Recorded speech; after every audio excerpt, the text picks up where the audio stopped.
Okay. Welcome, everybody. Welcome and a happy early Chag Urim Sameach. We are almost at Hanukkah here. Some of us closer than others, depending on where you're zooming in from today. Here on the East Coast, we've still got a number of hours. I'm Rachel Scheinerman. This is My Jewish Learning's Daf Yomi Week in Review. 30 minutes looking back at what we learned in the Talmud this week. And we are joined by Dr. Yardena Osmond. Go ahead. Hi, everybody. It's great to be here. I think I haven't been with you in a little while. So as you know, for those of you who are keeping up with the DAF on a daily basis, we have been spending a lot of time talking about oxes and goring oxes and what happens when somebody, when one ox gores another. But in general, we're also talking about just sort of negligence and liability. What happens when we're not careful in the public domain? So when I was prepping for today, I made the bold decision, which I have not yet done when I've done a Daf Yomi roundup, to really just focus on one daf. And the reason for that is that this particular daf, we're going to start on Lamed Aleph, but really read Lamed Bet, has three very interesting and different Mishnayot. And I want to spend a little bit of time looking at what the Gemara does with those Mishnayot, to sort of get a sense of what is the Gemara's technique here of trying to figure out this whole topic of damages and liability and negligence and how all of these things play in with each other. So I'm not doing a full sort of week in review. I picked one daf that I felt was more paradigmatic of what was happening in the past week. So we'll start at the bottom of Lamed Aleph Amud Bet, and we have our first Mishnah here. Zeba b'chavito v'zeba b'korato. Nishbarak hadol shel zo b'korato shel ze pator. Shel hazeh reshut lahalech v'lazeh reshut lahalech. So the Mishnah starts, and this is a relatively well-known Mishnah if you've learned Bava Kama before, that you have this one person who's walking in the public domain, in the Reshut HaRabim, carrying his barrel, right, of some sort, and then another person is coming with his crossbeam. We learned a lot about Korah in Masachet Eruvin, right? A Korah is one of the things, that crossbeam that we need, that makes an Eruv for Shabbat, that allows us to designate space on Shabbat. And basically, this person's jug is broken by the crossbeam, okay? And if somebody's jug is, what we mean here is the chavit, is broken by the crossbeam, they are patur. Why? Because both of these people had permission to basically be in the public domain. And this is one of the things that's very interesting that the Mishnah and the Gemara is going to talk about, which is that there are certain parts of life, or certain, let's say, actual places in life, where we just say, like, accidents are going to happen. We expect that people are going to get injured, things are going to get damaged, and the Reshut HaRabim is one of those places. So if somebody's jug is broken by the crossbeam, okay, the person carrying the crossbeam is basically patur from having to pay any damages, because they both had permission to basically be there. It wasn't in someone's private domain. Both of them were allowed to be there. The Mishnah goes on and says, Hayal bal hakorei rishon ubal chavit acharon. But if they're walking in the same direction, and the person carrying the crossbeam is walking first, and the owner of the barrel is last, nishbara chabit b'koreh patur bal hakoreh. And let's say the barrel's broken by the crossbeam, right? Like, and somehow, the second person bumps into the first person, right? Again, the owner of the crossbeam is patur. And here the idea is that the owner of the barrel, right? So it's the same way, like if you rear end somebody, this is kind of rear ending in the times of the Mishnah. If you rear end somebody, the person who does the rear ending in a car is generally considered to be liable, because you're the one who sees what's actually in front of you. The imamad bal koreh chayav. But let's say the owner of the crossbeam stops, right? Like they suddenly stop walking, and then the owner of the barrel crashes into them. In that case, the owner of the koreh would actually be chayav. The imamar lebal hachabit amud patur. But if he warned him, right? If he says to the owner of the barrel, the person carrying the crossbeam, stop, then he would be patur. Haya bal chavit rishon ubal koreh acharon. Now we're going to reverse the positions and say that the person carrying the barrel is first, and the person carrying the crossbeam is behind him. Nishbara chavit ba koreh chayav. and let's say the chavit gets damaged by this crossbeam, which was behind it, the owner of the crossbeam is chayav. V'imamad bal chavit patur. However, if the person carrying the barrel stopped short, then the person carrying the crossbeam would be patur. V'imamar lebal koreh amud chayav. Right, but if he told, right, but if he told the if he told the person, the owner of the crossbeam to stop, then the owner of the crossbeam is also chayav because he should have had enough time to actually stop. No, right? So I also, there's a little, my father would always call this a nes nistar, right? Hanukkah is starting here. I'm in Israel, really just in a few minutes, actually. And here we have something about a lamp, right? That if somebody comes with their lamp, right, and somebody comes with their flax, and the lamp sort of sets the flax to fire. So this would sort of, these types of halacha would be the same. This Mishnah is very, very interesting because what essentially does with it plays with a variety of permutations to sort of figure out when are people liable, what is considered to be negligent, particularly in an area that multiple people have rights to share together, okay? And so what they're trying to figure out is, okay, what is our culpability? How responsible do we need to be within that public domain, okay? Very, very nice Mishnah. And the Gemara does something super almost bizarre with it, okay? Well, it's not almost, it is bizarre. The Gemara starts with the following scenario. Ba mine Rabba bar Natan me Rav Huna. So Rabba Natan bar Rav Huna said the following question. Hamazik etishto betashmish hamita mahu. And so the question that they want to ask is the following, right? Which is, what is the halakha if somebody causes injury to his wife while they are intimate with each other? In other words, the question is that if a couple is together, a husband is with their wife, and again, I'm acknowledging here, this is a totally heteronormative narrative of the Gemara, because that's how the Gemara is going to read itself, okay? And a husband injures a wife in that act of intimacy, does he need to pay damages? Kevan de bereshut ka'avi patur, o dilma ibaile leonye, right? Do we say that he was acting in a permitted manner and therefore he's exempt? Or should we say that he should have paid more attention and be more careful? Now, I can understand when we read this Gemara, somebody sees this scenario. And initially when I read it, it's sort of, I don't know, it made me a little uncomfortable. This is where the rabbis are going. This is the first case that the rabbis want to go to. What exactly are the rabbis discussing here? I think the rabbis are doing something actually very interesting here, which is the Mishnah sort of discusses this case of having, when you're in this full public domain, and what is the question of liability? And then the Gemara comes and goes completely the other extreme and says, okay, let's find the most private, sacred, literally intimate moment that two people could share. And we're going to act, right? And assuming that it's consensual, right? That is the assumption of the Gemara here. Both of them have a right to be in that moment and in that place. And then the question becomes, what happens if there's some sort of damage? Can there be liability even in that most literal, intimate of moments? And so what the Gemara is doing is actually something I think that's somewhat, it's smart on a certain level. So in other words, it's taking two extremes. We have the extreme of the Reshut HaRabim, where we say everybody is allowed to be there, right? And therefore, you're not really going to, it's really under certain circumstances that somebody would ever be liable for any damage that they do.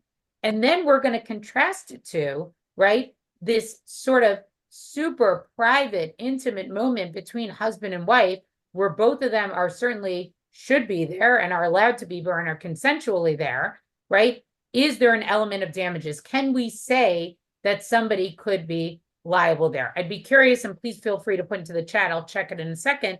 How you feel about this. Does this scenario make you uncomfortable? Do you think this is a very male way of reading halacha, which I certainly am open to as well? And so what do they say? So Rav Huna answers Rabba Bar Natan and says, Amar le, Tinetuha shelazeh reshut shelahach v'shelazeh reshut lahach. So he says, you learned this halacha basically from this Mishnah about our crossbeam and the barrel, which basically says one had permission to walk and the other had permission to walk, meaning the husband has a permission to be with his wife in this way. And therefore, if he injures her, he is going to be exempt. In other words, what he's basically saying, Rav Huna, is that yes, this scenario is, even though it's a private scenario, it's very similar to the public one in that it's a space and it's a time where both parties have equal access to it. Both parties are allowed to be there. So we'll just look, I just want to see in the chat if anybody had anything to say here. Okay. Okay. So Lynn wanted to say here, uncomfortable, but it is encouraging to see that rabbis recognize a woman could be uncomfortable, even injured during sexual activity. Yes, I would agree with that. And Laura said it's surprising, not surprising. We read again about sex that occurs when a man's fall off to a roof onto a woman. So thank you for bringing that up.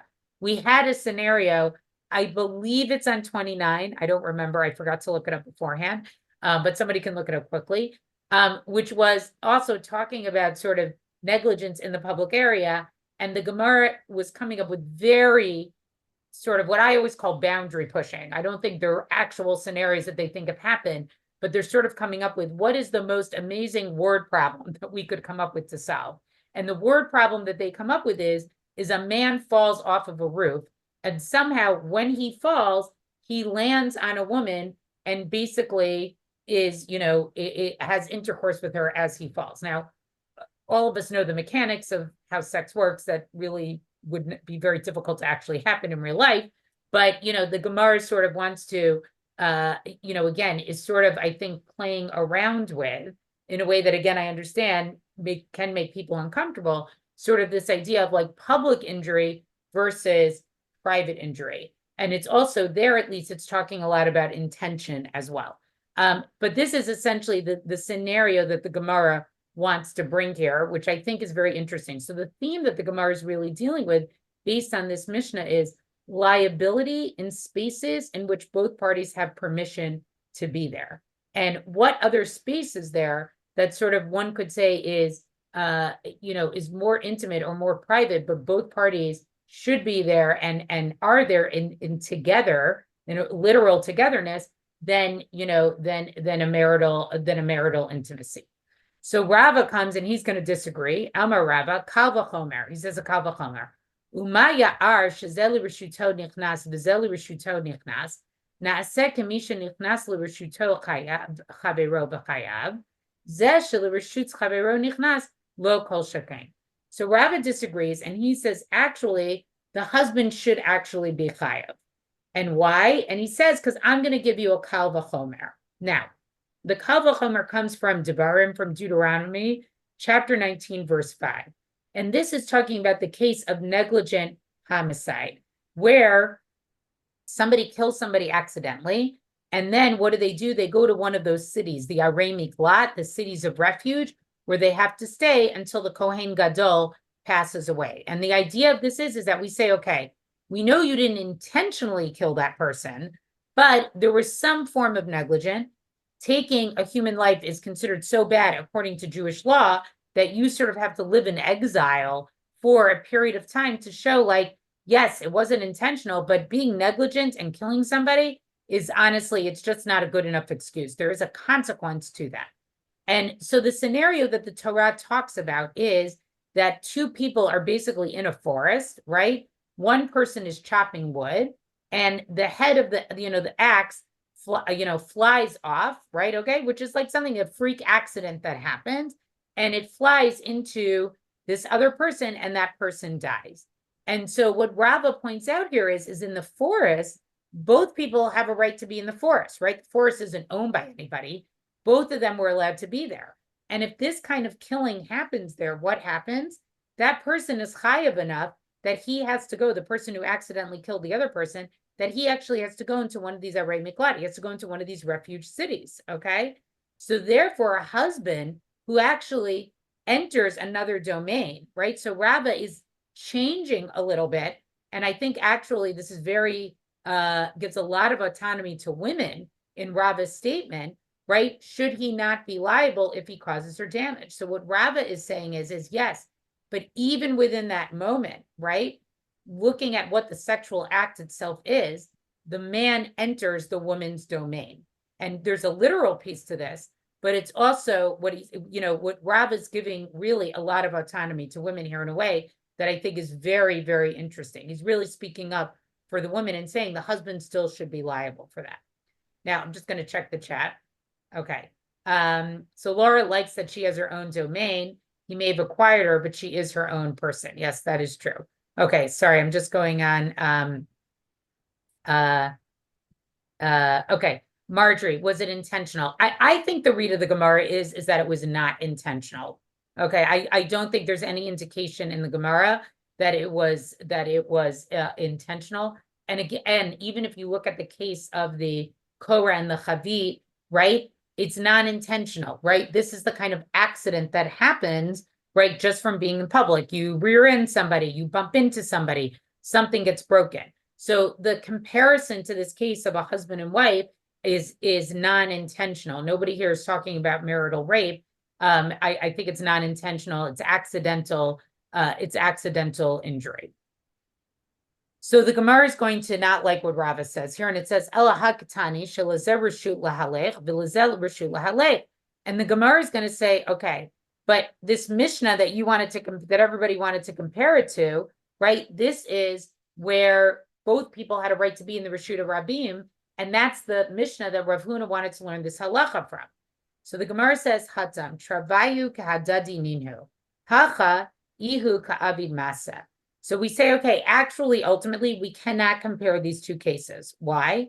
In the case of the Mishnah, both sides are walking. In other words, both of them have a right to be there. Both of them are active within the same way.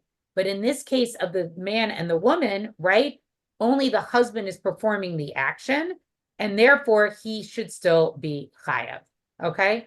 So I think that's now the Gemara from here is going to get into a discussion about whether women are active participants in the sexual act. And this is a theme that we see throughout the Gemara itself. Most famously, actually, does anyone know that in Masachet Megillah, talking about Esther and Mordechai, the rabbis want to work very, very hard to say that Esther was sort of not a willing participant in being with Achashverosh. And so she's described as Karka Olam. Okay, she's described as sort of being the land. Now, there's a lot of imagery there, right? Because we say like the semen is like seed. So there's a lot of layered imagery there. But this is a theme that pops up a lot in the Gemara, which is how active is the woman during the sexual act itself. Okay, I'm going to skip here. A little bit. Well, you know what? We'll finish it. We're already talking about it, so we'll finish it. All right.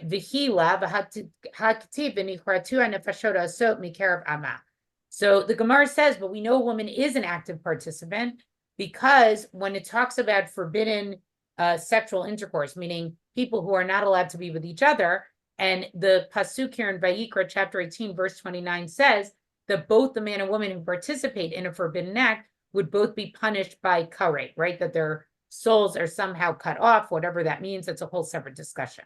So the Gemara answers, Hana l'travayo iluhu, ihu masahu de ka'avid. And so again, I think this is very, very interesting here, going back to what we're saying, that verse, which says both the man and woman are punished, it's when it was both pleasurable for them.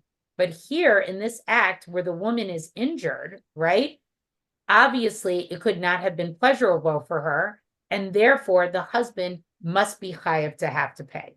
And again, I think it's very interesting how the Gemara falls out on this particular scenario. It actually really protects women in a way that I think is somewhat unexpected, or that we don't necessarily think about the rabbis speaking. And I also think there's a frankness in terms of their discussion about sexuality that, we have to give, I think we have to give the rabbis a little bit of credit to, that they do speak this way. Okay, the Gemara, I'm just going to check here if there's anything else here in the chat. Yes, I understand what you mean, Leah, because we do know that when a man and woman get married, the act that allows them to get married is kinyan, which is ownership, right? There is like sort of a business transaction that takes place.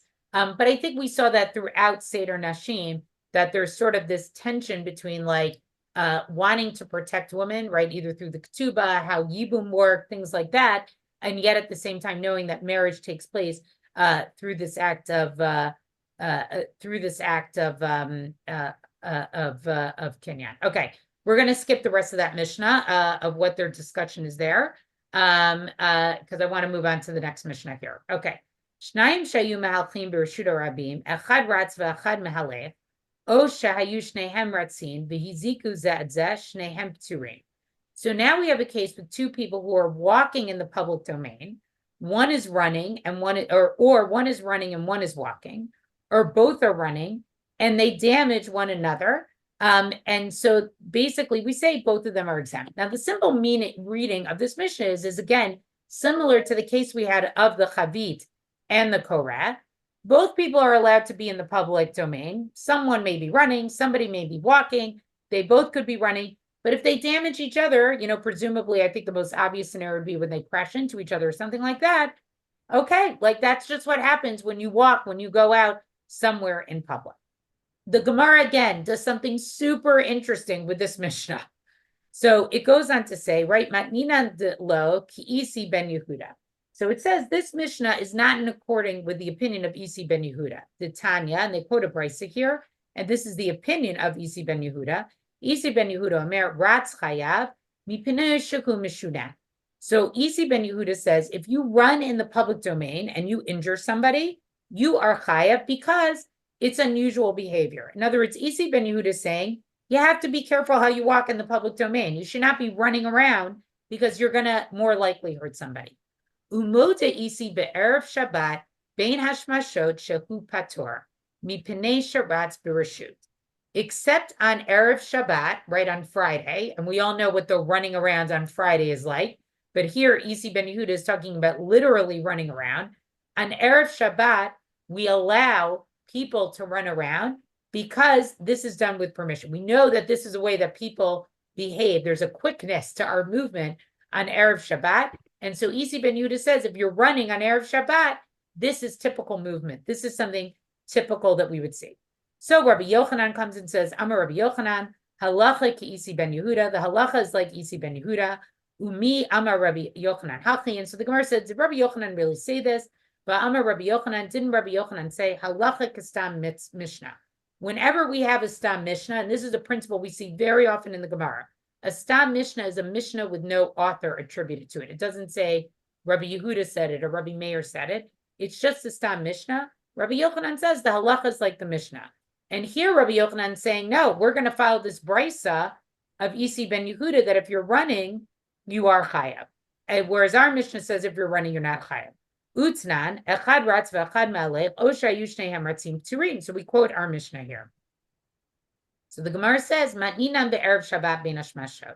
Our Mishnah, right, which says that you're exempt from running, is talking, it's specific to Erev Shabbat. If you're running on Erev Shabbat, then you're going to be patur.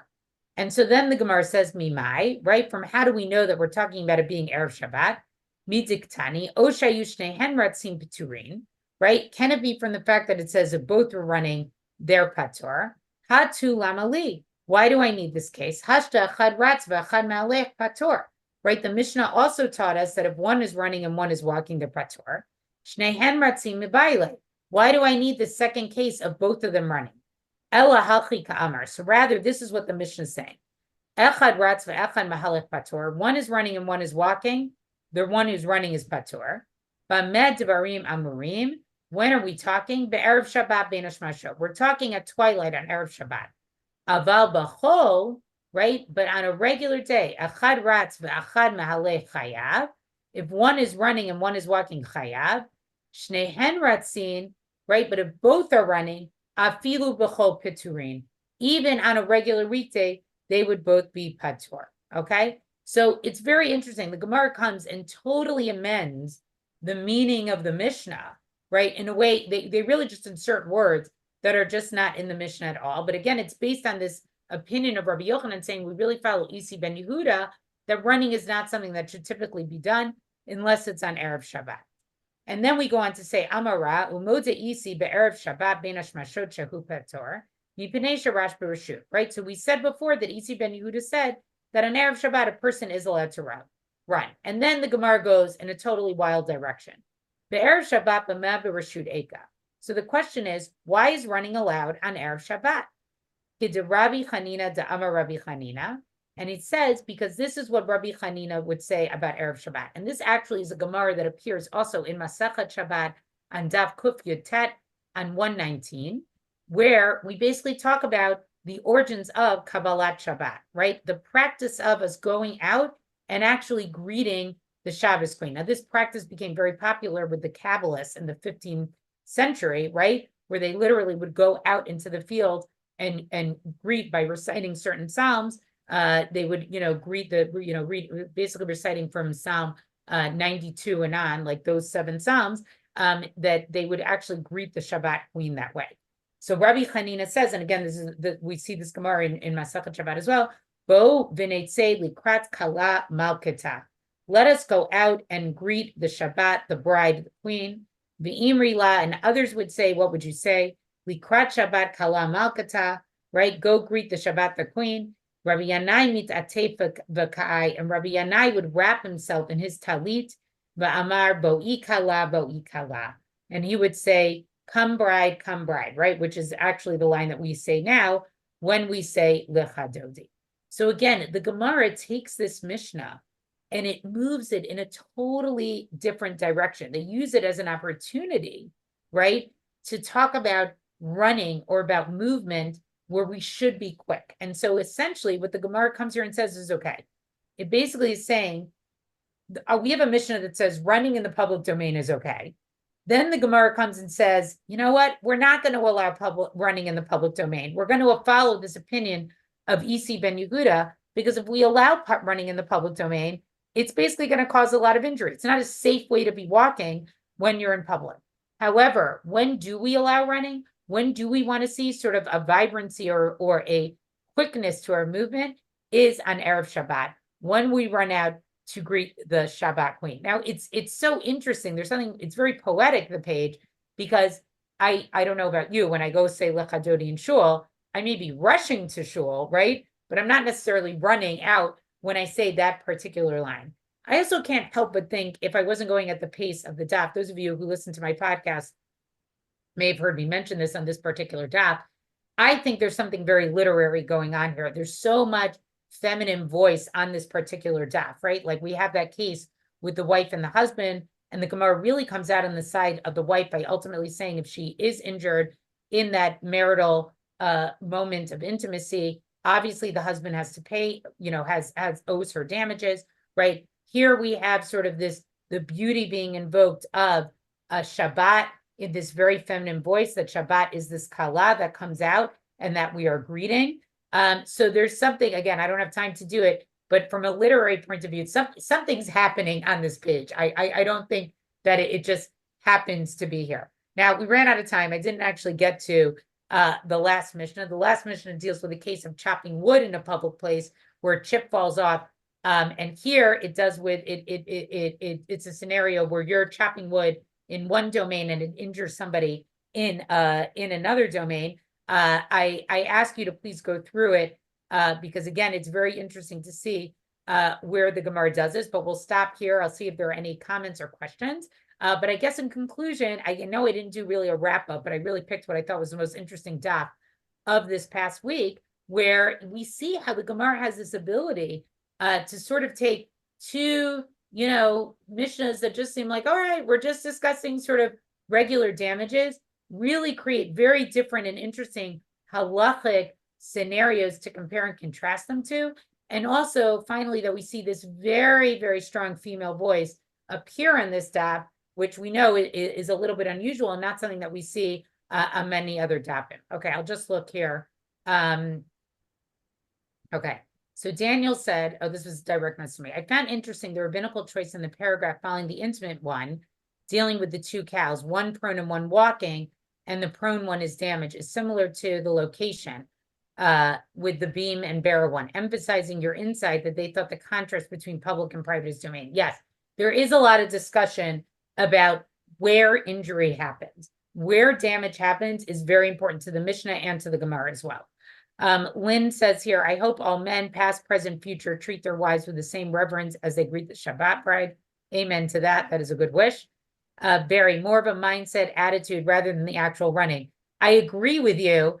but the Gemara seems to interpret it as literal running, right? The idea is like, if you run, you will hurt somebody. Whereas, right, I agree that there's sort of that relief that many of us feel if you attend Friday night services, when you like finally sit in your seat in synagogue, or if you're praying at home and you feel like you can finally slow down and start to pray Kabbalat Shabbat, but they literally mean running here.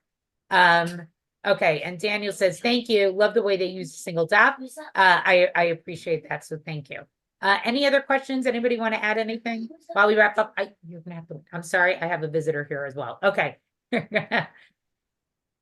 You can say Thank hi. you, Yardeni. You can stop sharing if you want for a sec. Okay. So folks can see your face. Thank Okay. you so much. As always, a wonderful lesson, so much packed into half an hour, and a great daf. And it's okay if we don't finish everything. The conceit of this whole series is that we can't do everything, and we just do as much as we can. So thank you for bringing all that, and thanks for wrapping it up on time. I just want to say Chag Sameach, Chag Urim Sameach, Happy Hanukkah to everybody. I have been Googling your time zones while Dr. Osmond has been teaching. And so I know that, like, for those of you in California and those of you throughout the United States like me, we still have a few hours to go until Hanukkah. But I'm going to light my candles. We're going to light our candles now and have our donuts. But your dinner is coming in from Israel today, so it is Hanukkah for you. We have a couple of people in Europe, in the Czech Republic, in Germany, who are probably really close to starting Hanukkah. We have Neil is coming in from Saudi Arabia, so Chag Sameach to you. It's already begun, and also Barry is coming in from probably the furthest east that I'm aware of on this call, from the Northern Mariana Islands, where it is the middle of the night. So it's been Hanukkah for you for a couple of hours already. Truly That's amazing cool. global community. Wonderful to learn with you all. Thank you, Dr. Osmond. And we Thank will see you you. all in this space next week. Agurim Sameach, wishing us lots of good news. Yes.